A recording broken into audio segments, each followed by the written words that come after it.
Let's be honest, when you think of a helicopter, there's a good chance the machine you're picturing has its roots in this one company.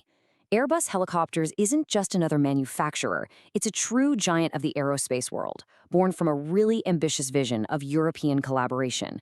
So let's dig into how this titan got off the ground, and more importantly, where it's flying next. All right, so here's our flight plan. We're going to look at four key things. First, the European vision that started it all. Then, its incredible history of aviation firsts. After that, we'll crunch the numbers behind its market dominance today. And finally, we'll look at how it's pioneering the future of flight.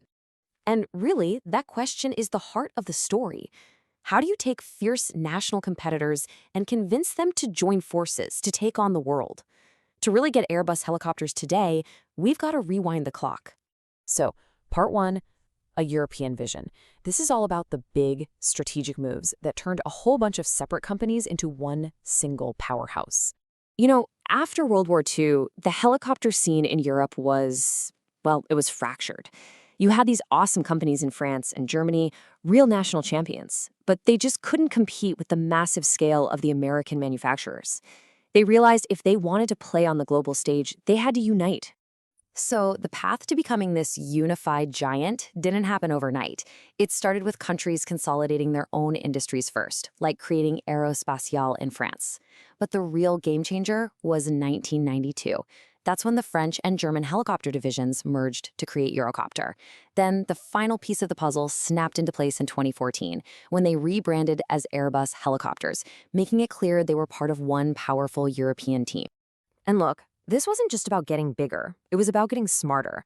The whole idea was to copy the playbook that worked so well for Airbus on the airplane side, sharing tech, integrating supply chains, and basically getting everyone to work together instead of against each other. Now, this new company wasn't starting from scratch. Oh no, it inherited this incredible legacy of game-changing innovation from all its parent companies, which brings us right to our next section. And what a heritage. We're talking about the world's first production turbine helicopter, way back in 1955. The iconic Fenestron, that's that safer, quieter, enclosed tail rotor you see on their helis, they were the first to get certified to fly in icy weather, the first to use a fly-by-wire computer system. They even landed a helicopter on the summit of Mount Everest. I mean, come on. Innovation is just baked into their DNA. So here's the key takeaway. This history isn't just sitting in a museum somewhere, it is alive and kicking in their modern helicopters. When you see a bestseller like the H-145, what you're really looking at is the result of decades and decades of constantly pushing the limits of vertical flight. It's an amazing history for sure. But the big question is, how does all that innovation actually help them win in today's super competitive market? Which leads us perfectly into part three, dominating the skies. Let's put the history aside for a second and just look at the cold, hard data that shows how strong they really are. Let's start with just one number, 52%. That is Airbus Helicopters' slice of the global civil and parapublic market. That's your police, your air ambulance, your search and rescue. 52%. That is more than all of their competitors combined. That's not just market leadership, that's pure dominance. So what's the secret sauce here? Well, a huge part of it is balance. Their business is split almost perfectly down the middle between civil and military customers. This balance is genius because it makes them incredibly resilient. If one market is having a slow year, the other one keeps them stable. It's a brilliant, robust business model. And they absolutely need that resilience because just look at who they're up against. In the civil world, you've got heavyweights like Leonardo and Bell. On the military side, you're talking about giants like Boeing and Sikorsky. To be a leader in both of those fields at the same time, that tells you everything you need to know about their strategy and their products. You don't even have to take my word for it.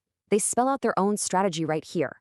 It's not about just one-hit helicopter. It's about having that balanced portfolio, a full line of aircraft for any mission you can think of, and being present all over the world. That's the formula. But here's the thing about being a leader. You can't afford to stand still. So for our final section, let's look ahead and see how Airbus Helicopters is trying to pioneer the future and define what's next in flight. Their entire future strategy really boils down to this one idea, VTOL. That stands for vertical takeoff and landing.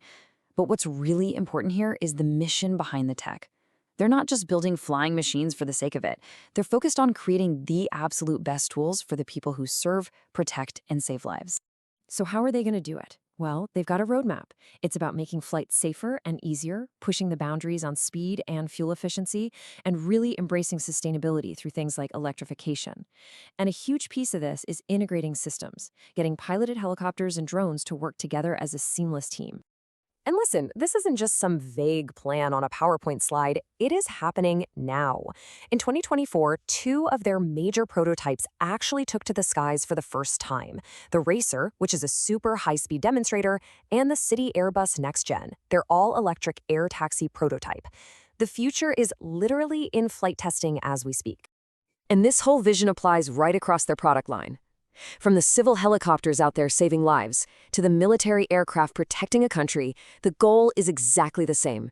Build the future of flight on a foundation that's versatile, efficient, and sustainable. This really brings everything full circle, doesn't it? The confidence to take on all these future challenges comes from that deep culture of innovation that we saw in their history. It's the one thing that connects that first turbine helicopter in 1955 all the way to the electric prototypes flying today. So that leaves us with one final thought. By bringing together the industrial might of Europe, Airbus Helicopters built a legacy of innovation that let it conquer the skies of today. The big question now is, will their ambitious bet on high-speed, autonomous, and sustainable flight be what defines the skies of tomorrow?